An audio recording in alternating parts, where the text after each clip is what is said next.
dans cet exercice, j'ai un groupe de bijections affines, un sous-groupe du groupe des bijections affines, et tout élément a un point fixe, et il faut en fait montrer que ce point fixe ne va pas dépendre de l'élément, que tous les éléments ont un point fixe commun. Moi, c'est un énoncé qui m'a beaucoup surpris. Je trouvais qu'il y avait quelque chose de très mystique, mais en fait non, tout repose sur une simple astuce.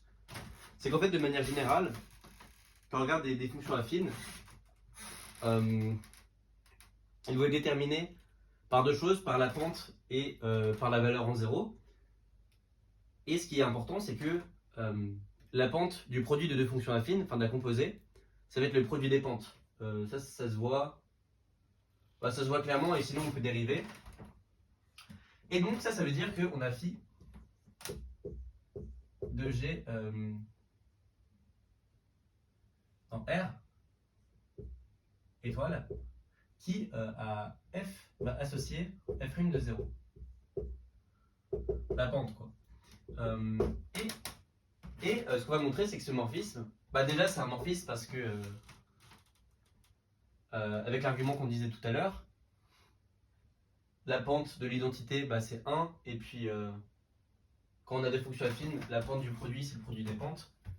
Et si phi de f égale 1, ça veut dire quoi? Ça veut dire que là c'est l'identité, et ça veut dire que notre fonction f elle est translatée de l'identité.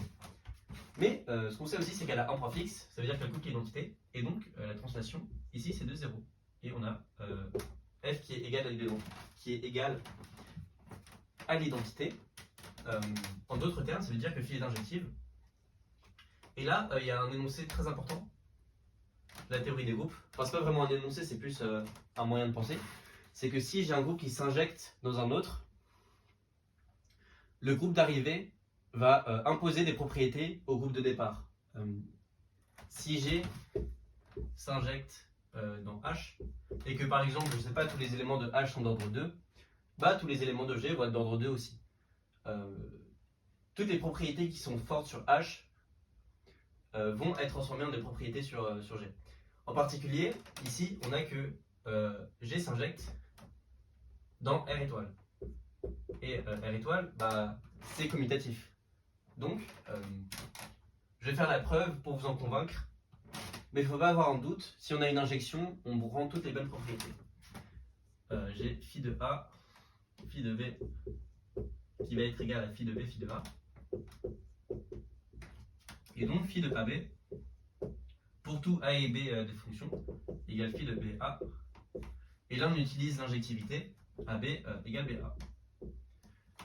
Donc, G est commutatif. Maintenant, il y a quelque chose qui est très général dans des fonctions qui commutent, c'est qu'elles vont stabiliser les vecteurs propres, elles vont stabiliser les points fixes, elles vont stabiliser les images du noyau. Ça, c'est pour des applications linéaires, mais là ce qui reste vrai, c'est que comme G est abélien, toutes deux fonctions affines dans G vont stabiliser l'un et l'autre leurs points fixes. Donc ça veut simplement dire que si je prends une fonction qui n'est pas l'identité dans G,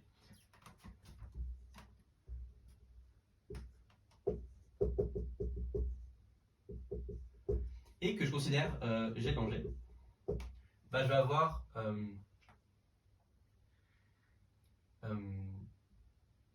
et que je note x tel que f de x égale x, je vais avoir G de x égale G de f de x,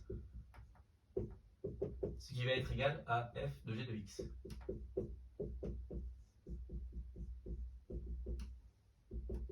Donc j'ai obtenu que G de x est un point fixe de f, sauf qu'une bijection affine qui n'est pas l'identité, d'ailleurs une fonction affine tout court, ça coupe l'identité qu'en un seul point. Donc on a G de x égale x. Parce que G de x coupe l'identité, f coupe l'identité au point G de x, f coupe l'identité au point x, donc G de x égale x. Ça veut dire que G admet x comme point fixe. Et donc au final, comme on a fait ça pour tout G, on a que x est point fixe commun.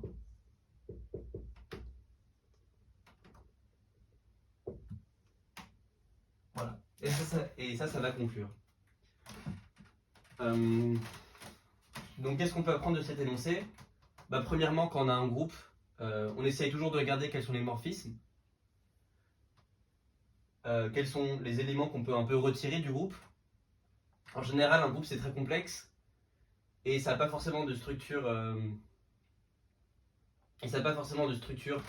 facile. Ça veut dire que on ne pourra pas écrire tout groupe comme un produit de deux groupes. Mais quand on peut, ça veut dire qu'on a un morphisme de G. Et donc ça, faut l'exploiter.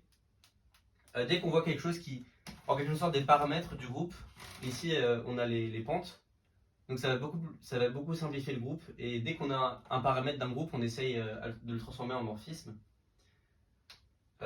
Ici, le morphisme a complètement détruit l'exercice.